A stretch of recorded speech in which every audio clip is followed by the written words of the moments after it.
Bonjour, c'est Anne-Sandrine Di Girolamo au micro des Ondes de Limo, le podcast immobilier attentif et curieux. Cet épisode est la preuve qu'on peut prendre un sujet a priori un peu technique et finir par avoir une discussion passionnante avec son invité. Il faut dire aussi que cette invitée était hautement sympathique et très ouverte dans ses réponses. Je parle ici de Cécile Vendangeon, dirigeante de Green Eco Promotion, venue au micro parler d'une première mondiale installée dans l'un de ses programmes, une chaudière hybride gaz-hydrogène vert destinée au chauffage de l'eau chaude sanitaire. Je ne vous en dis pas plus, mais vraiment, nous allons bien au-delà du sujet de la chaudière. Cécile Vendangeon, bonjour. Bonjour. Nous sommes ici au CIPCA en marge d'une conférence dans laquelle vous avez présenté votre programme de Brunoy dans l'Essonne. Au cœur de ce programme, une innovation mondiale, une chaudière hybride gaz-hydrogène vert qui est destinée au chauffage de l'eau chaude sanitaire. Alors, pardon de vous poser cette question ainsi, mais ce que j'aimerais savoir déjà, c'est en quoi cette chaudière est intéressante ? Alors la chaudière est très intéressante parce qu'en fait on a besoin de faire un mix énergétique, que le gaz de ville est présent donc au pied de l'immeuble, on est en centre-ville dans un site protégé, mais que le gaz, comme vous savez, c'est très carboné et il faut le décarboner.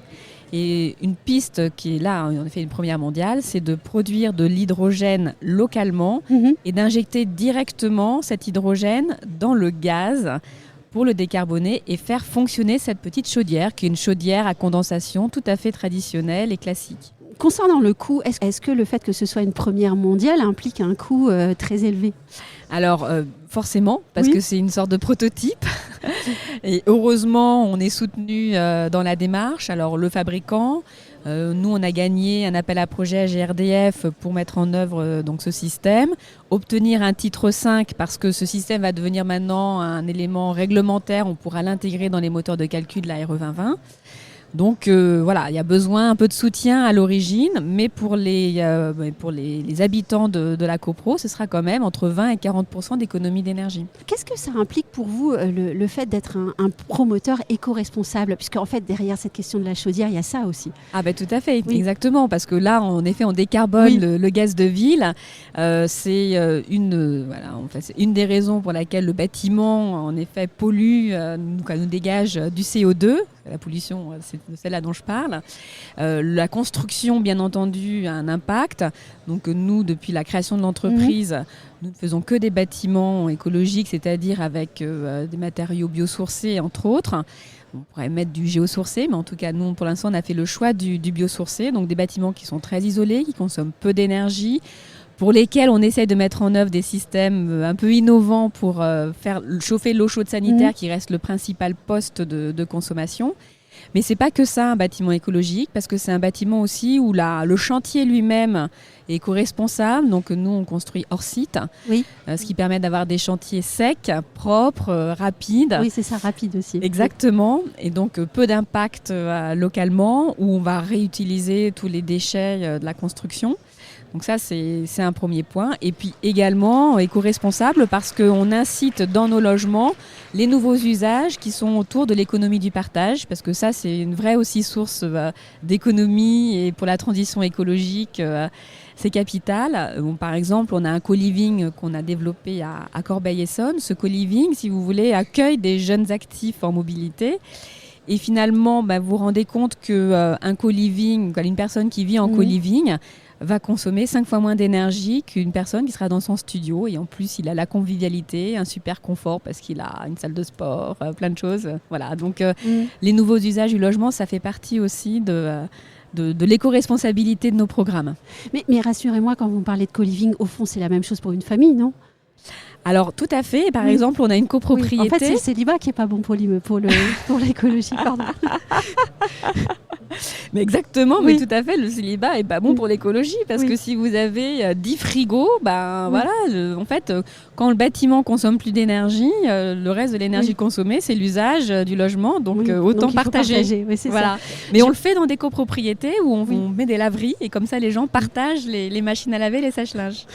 Je vais revenir à la chaudière en fait, parce que finalement, mettre en place quelque chose d'innovant, c'est aussi pour vous prendre un risque. Ah, tout à fait, bien sûr que c'est un risque. C'est un risque. Moi, j'avais très peur quand on a commencé à commercialiser que les gens disent « Oh mon Dieu, l'hydrogène, ça va exploser. » Oui. Voilà. Et bien finalement, c'est extrêmement sécurisé. En fait, on ne stocke pas l'hydrogène parce que l'hydrogène est produit et réutilisé tout de suite. Donc, il n'y a pas de haute pression comme on pourrait risquer. Mais bon, c'est un risque parce que si le titre 5 était une obligation, si on n'avait pas le titre 5, on ne pouvait pas mettre en place cette solution. Donc forcément, c'est du délai, c'est des engagements forts qu'on a voulu porter parce qu'il faut ouvrir la porte. Mais c'est aussi un risque pour l'entrepreneur que vous êtes, ou pas ? On essaie de sécuriser au maximum, bien entendu. Mais bon, tout ce qu'on fait, en fait, on est toujours en avance. Et je vous parlais, par exemple, de la laverie, la laverie commune qu'on a développée dans une opération il y a déjà 7 ans. Donc 7 ans, on ne parlait pas trop d'économie du partage, de partager son logement, sa voiture ou autre. Et en fait, quand on l'a fait, c'était aussi un risque. Les gens n'ont pas acheté pour ça, mais finalement, les gens l'utilisent et sont contents de le faire. J'ai une autre question. Qu'est-ce que, en ce moment, un programme performant du point de vue de l'écologie ? Un programme performant du point de vue de l'écologie. Puisque tout change si vite, en fait, en ce moment. On ne sait plus où on en est. C'est vrai, vous avez raison. Et nous, c'est vrai que, en fait, finalement, on a l'impression de réinventer l'écologie à chaque programme que l'on fait. Oui. Et je pense que c'est hyper important de se remettre en cause, d'écouter les usages, écouter les communes, de leurs problématiques.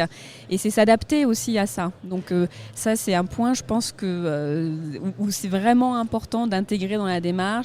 On ne peut pas reproduire un modèle systématique. Il faut s'adapter. Et ça fait partie aussi de la démarche environnementale. Oui, les élus vous challengent assez régulièrement, je pense. Mais tout à fait. Ils sont de plus en plus informés. En plus. Mais exactement, mais nous, on adore ça. C'est vrai. On adore ça. Et quand on parle par exemple, on parlait de co-living senior, un programme qu'on avait développé à Montreuil. On en parle à des élus, dit moi mes seniors ils sont plutôt riches, ils n'ont pas de problème voilà.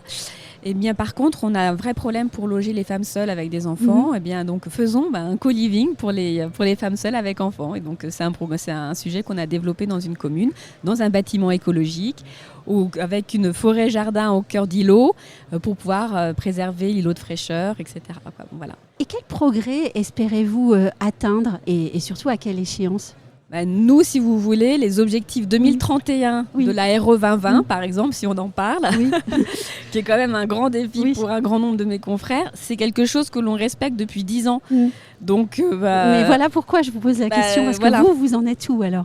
Moi, en fait, on est toujours en train d'essayer d'être le meilleur possible, et donc on ne s'attache pas tellement au label, parce que le label biosourcé, par exemple, on est 3 fois le niveau 3. Le niveau 3 étant le meilleur niveau. Donc, c'est un peu compliqué pour nous de s'inscrire dans cette démarche. Donc, on essaye d'aller au mieux dans cette démarche-là, en ayant quand même des coûts raisonnables, parce que notre but, c'est de faire de l'écologie pour tous. Donc, c'est pas de faire que des programmes très somptueux, avec des gens qui pourraient se permettre de vivre dans un bâtiment écologique. Non, on essaie vraiment de faire des programmes on a comme ambition de faire un programme à Grigny, on a un programme à Corbeil-Essonnes, voilà, on se développe dans la 2e couronne également. Donc c'est je pense, important de diffuser cette problématique. Et pour ça, il faut quand même garder des coûts raisonnables. Et justement, qu'est-ce que ça implique pour vous de pouvoir développer un programme écologique à un prix raisonnable et abordable ?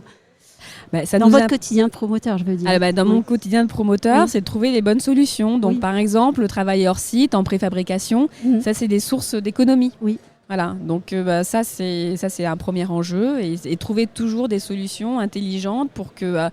on essaye d'aller à l'essentiel, de ne pas se perdre dans des détails qui seront peut-être trop coûteux et qui finalement n'apportent pas grand-chose. Donc, c'est quand même toujours un arbitrage. Est-ce qu'il y a une solution que vous rêveriez d'avoir et qui n'existe pas encore ?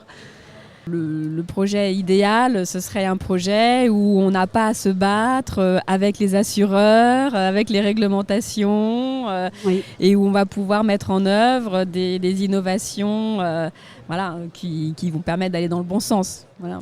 Merci beaucoup, Cécile Vendangeon. Je vous en prie. Merci.